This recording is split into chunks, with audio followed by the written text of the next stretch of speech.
इन particular अगर आप राशिद खान के फिगर्स देखें वीरू भाई,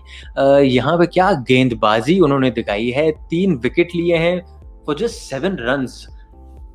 17 डॉट बॉल्स,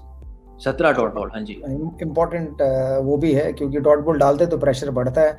मुझे लगता है कि शायद रिकी पॉन्टिंग ने सोचकर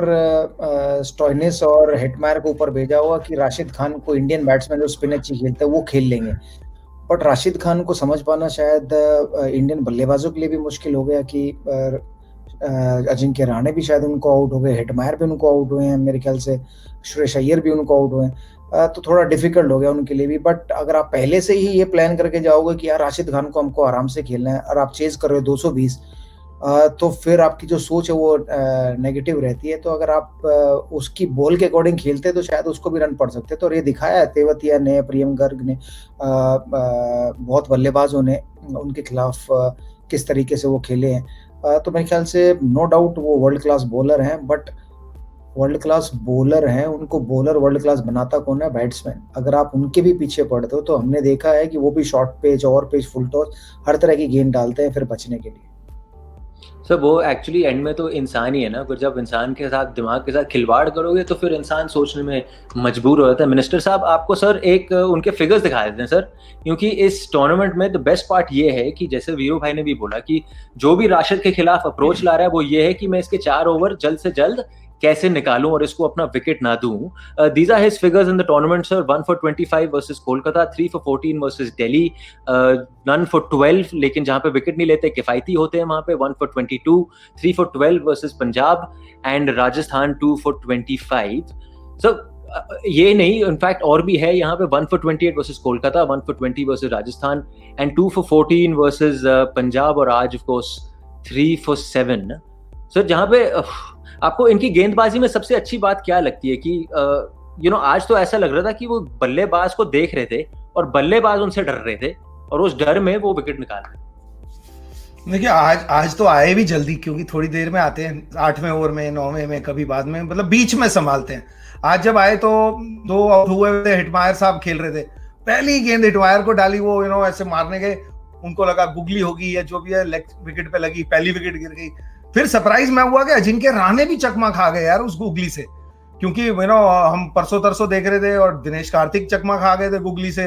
कोई और, मतलब ये भारतीय बल्लेबाज जो भारत के लिए खेलते हैं वो लोग भी चकमा खा रहे हैं। और फिर अक्षर पटेल तो जब तक हुए तब तो खैर क्या कह सकते हैं। सबसे अच्छी बात इनकी ये लगती है कि अगर आप मिस करते हैं ना गेंद को, बहुत रेयर होता है, हाँ वाइड भी करते हैं, ऐसा नहीं है कि इंसान है, लेकिन इनकी रेयर गेंद होती है जो विकेट के बाहर होती है, चाहे वो गुगली हो चाहे वो लेग स्पिन हो, तो अगर आप बीट हुए तो विकेट है, वो आई थिंक इनकी सबसे बड़ी बात है। और डिस्गाइज तो होगा ही, क्योंकि हम तो खेले नहीं है, हमने उनको देखा नहीं,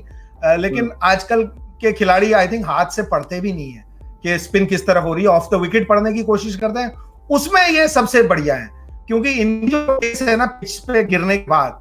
वो आपको मौका नहीं देती कि अब आप उनको रीड करें। तो ये मतलब इलेक्शन के बाद रीड करने जाएंगे ना पार्टी को तो बहुत लेट हो जाएंगे। रीड करना तो इलेक्शन से पहले कर लीजिए, इनको ये रिलीज करें ना, जब मैनिफेस्टो रिलीज हो उससे पहले अगर आप रीड नहीं करेंगे तो फिर आप रोते रह जाएंगे, अरे यार ये क्या कर रहे हैं। तो ये करते हैं राशिद खान आपके साथ।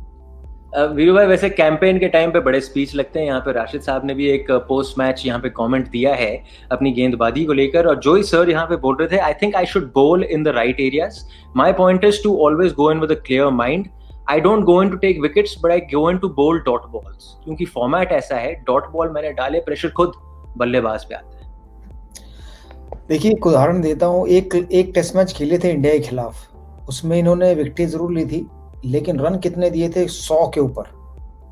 क्योंकि उसमें डॉट बॉल की अहमियत नहीं होती टेस्ट मैचेस में। यहाँ पर क्या डॉट बॉल की अहमियत होती है कि जितनी डॉट बॉल वो डालेंगे उतने चांसेस उनके बढ़ जाते हैं विकेट लेने के, क्योंकि बैट्समैन फिर सोचता है कि यार 3 डॉट बॉल हो गया, अब एक चौका छक्का मारूं, गलती करते आउट हो जाते हैं। तो हर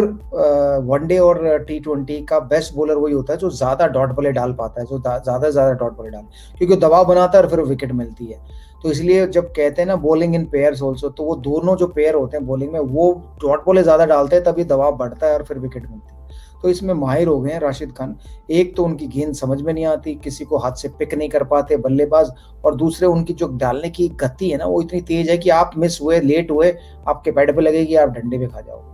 मेरे ख्याल से कुछ टाइम और लगेगा बल्लेबाजों को उनको टैकल करने में, शायद 1 साल 2 साल, या उनके ऊपर जब कभी प्रेशर आए तो तब बल्लेबाजों पे आउट हो।